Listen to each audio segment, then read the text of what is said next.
በአምላኬ ምግቡ ውስጥ የሚጨመር ነገር አለ። በእውነት እኔ እንደዚህ እንደሚያደርግ አባቅ በፍጹም አላደርገውም ነበር።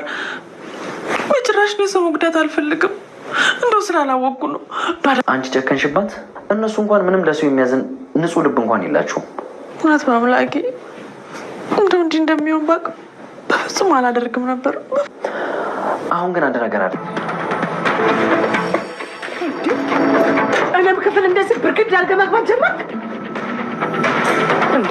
ምንድን ነው የምታፈጥብኝ? እርኩስ ነሽሽ። ምን አባ ነው ያልከው አንተ? የአባቴን ስም አትጥሪ። ማን ሆንሽ መስሎሽ? ማንኝ ብለሽ ነው የምታስቢው? ታፈስና በአምላክ እንግዲህ በጣም ደስ የሚል ነገር አድርገዋል። ምክንያቱም ታፈስ ከዚህ በኋላ ለህብስት ያንን መርዝ አትሰጣትም ማለት ነው። ምክንያቱም በጣም ነው ያለቀሰችው። በነገራችን ላይ ታፈስ ያው መግቢያ ላይ እንደተመለከት ነው ማለት ነው። እንግዲህ ይፍቱ ምን ብላታለች? ስራሽን እንዳትረሺ ሰጠሻት ወይ? በየጊዜው በየደቂቃው ነው የምጠይቃት።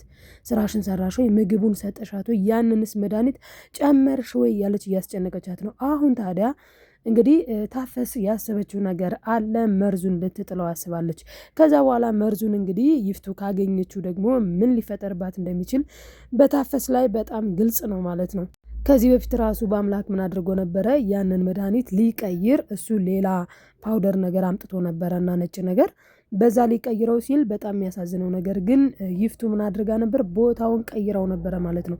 እናም አሁን ላይ እንግዲህ ቦታው ስለተቀየረ እሱ ግራ ተጋብቶ ነበረ። ነገር ግን ታፈስ ያለበትን ቦታ አሳይታው ይቀያይረዋል ማለት ነው። ከዚህ በኋላ አሁን ላይ ይፍቱ በጣም ግራ እየተጋባች ነው የምትሄደው። ምክንያቱም ለተወሰነ ጊዜ ነው ህብስት ዶክተሩ አይቷት ለተወሰነ ጊዜ ነው እንጂ ትድናለች ብሏል። ይፍቱ ስራ ያሰበችው ደግሞ ምንድነው? በቃ ይህንን ነገር በየጊዜው ስለምትወስድ ከቀን ቀን ይባሱንም እየተሳሰረች ትሄዳለች። በቃ እኔ ደግሞ ገንዘቧን ነገጧት ጭራሹን ትምህርት ቤቱ ላይ እንዳትሄድ ለማድረግ ነው። አሁን ላይ ትምህርቱም ተይው ይቅርብሽ እያሏት ነው ያሉት ማለት ነው። ህብስትም የተስማማች ትመስላለች። ነገር ግን በአምላክ ፈጽሞ ይሄ መሆን የለበትም ብሏል። እውነቱንም ነው። ምክንያቱም ትምህርቷን አቆመች ማለት በአንዴ ለእነሱ እጅ ሰጠች ማለት ነው። እንግዲህ እነሱ አላማና እቅድ ምንድን ነው? የህብስትን የእናቷን ንብረት ገንዘቧን፣ ሀብቷን፣ ንብረቷን በሙሉ አለም የተባለው ሰውዬ ማለት ነው በእጁ ማስገባት ነው የሚፈልገው። ታዲያ ሁለቱ ባልና ሚስቱ ማለት ነው በክፋት የሚያክላቸው የለም።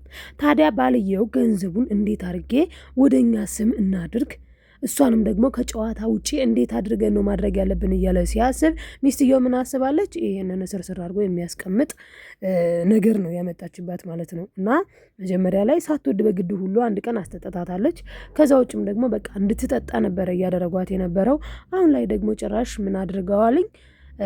እንዳትነቃባቸው እንኳን እሷ በአምላክ ራሱ እንዳይነቃ በምግብ ነው እየሰጧት ያሉት ማለት ነው። እና ይህንንም አሁን ላይ ታፈስ ባትነግረው ኑሮ በአምላክ ማወቅ አይቻልም ነበር ማለት ነው። እና ታፈስ በመተባበሯ ግን ከዚህ በኋላ ህብስት ለሚደርስባት ነገር ማለትም እንደዚህ የእግሯ የህመም ነገር አይደርስባትም። ምክንያቱም እኔ ሲጀምር እንደዚህ እንደሚያደርጋት አላወቅኩም እንጂ እንደዚህ እንደሚያደርጋት ባውቅ መች ሰጣት ነበረ። በእርግጥ የእህትህ ስራ ነው። አዎ ይፍቱ ናቴን ስጫለችኝ፣ ግን ቢሆንም ከዚህ በኋላ አልሰጥም ብላለች ማለት ነው ታፈስ። ታዲያ አለምና እንዲሁም ደግሞ ይፍቱ ደግሞ ያሰቡት ሌላም ሴራ አለ ማለት ነው። በጣም የሚያሳዝነው ነገር እንግዲህ አሁን ላይ ህብስት ትምህርት ቤት እንዳትሄድ ምን እንዳትሄድ ነው ሁለቱ ያሰቡት ያቀዱት። መጀመሪያውንም ቢሆን ገንዘቡን በእነሱ ቁጥጥር ስር ለማድረግ እሷን ያው አለም ምንድነው ለማድረግ ያሰበው? በቃ ፈርማ ምናምን በወረቀት ሊያረጋግጥ የራሱ ለማድረግ ነበረ። ይፍቱ ደግሞ ይሄ እኮ ብትፈርምም ልጅቱ ማስተዳደር ትችላለች፣ ከ18 ዓመት በላይ ነች ተብሎ ለሷ ሊመለስላት ይችላል። ይሄ እንዳይሆን ግን ሺባ አድርገናት እኮ መንቀሳቀስ አትችልም እና እንዴት አርጋ ታንቀሳቀሰዋለች? አቅም የላትም እኮ። ስለዚህ እኛ ደግሞ ዘመዶቿም አይደለነ። እናም እኛ ቤተሰቦቿ እኛ እናንቀሳቅስላት፣ እኛ እናግዛት በሚል አይነት አድርጋ ማለት ነው በሰበብ ነው አሳስራ ልታስቀምጣት ያሰበችው። ለዛም ነው አሁን ላይ በቃ ትምህርቱ ምን ያደርግልሻል፣ ይልቁንስ ቤት ተቀመጭ፣ እያለቻት ያለችው ማለት ነው። እንግዲህ ደስ የሚለው ነገር ደግሞ ጓደኛዋን መጥታላታለች እና እንግዲህ የጓደኛዋና የበአምላክ ፍጥጫ ደግሞ ቀጥሏል ማለት ነው። እንግዲህ ጓደኛይቱ ምን እያለች ነበረ ማለት ነው? እንዲህ ቆይ በአምላክ የሚባለው አይመጣም እንደ እያለችላ ነበረ። በመጣበት ሰዓት ግን በአምላክ ብዙ ሀሳብ ብዙ ጭንቀት አለበት። በተለይ ደግሞ አሁን ላይ የህብስት መታመም በጣም እያናደደው ነው። ለጓደኛው ራሱ ምን ብሎታል? እኔ በቃ ማለት የውስጡን ተናግሯልኝ። በቃ ወድጃታለሁ፣ አፍቅሬያታለሁ ብሏል። ማንን? ህብስትን ማለት ነው። እንግዲህ ህብስትና በአምላክ ያው ህብስትም ራሱ እንኳን ወጣ ሲል ገና ከክፍሏ ልትሄድ ነው ማለት ጀምራለች። ይህ ማለት ደግሞ እሷም በጣም ነው የምታፈቅረው ማለት ነው። እንግዲህ በአምላክና ህብስት ተፋቀሩ ማለት ደግሞ የዓለምና እንዲሁም ደግሞ የይፍቱ ስራቸው ይከሽፍባቸዋል ማለት ነው።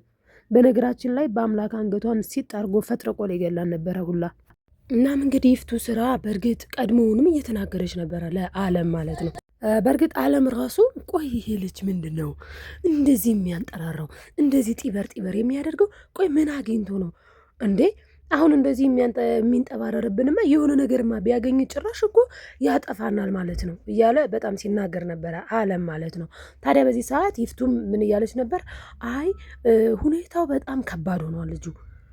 በነገራችን ላይ ግን ይፍቱ የሆነ ሰውን የማንበብ ነገር አላት ማለት ነው። እና አዎ ትንሽ ከቆየማ ይደበድበናል ሁላ።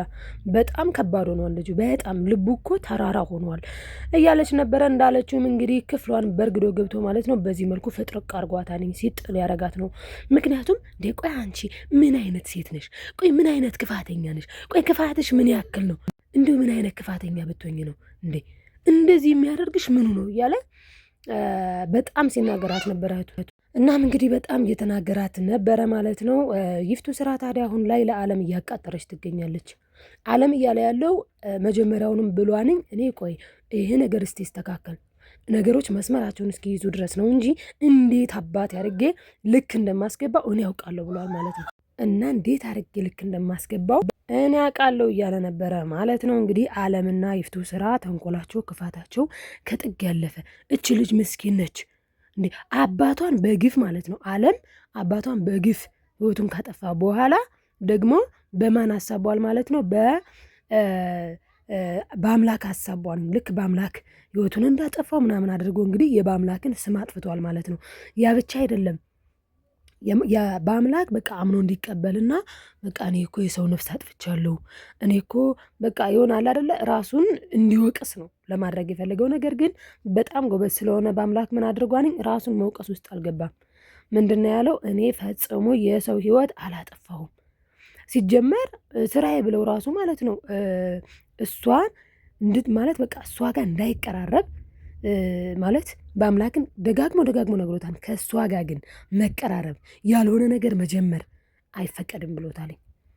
እና አሁን ላይ ደግሞ በአምላክና እንዲሁም ደግሞ ህብስት ማለት ነው ተፋቅረዋል፣ ተዋደዋል። ይህንን ነገር ደግሞ ዓለም ቢሰማ እና ቢያይ በጣም ከባድ ነው። እንደው በህልሟ ራሱ ስትቃዥ ነበረ እኮ ህብስት።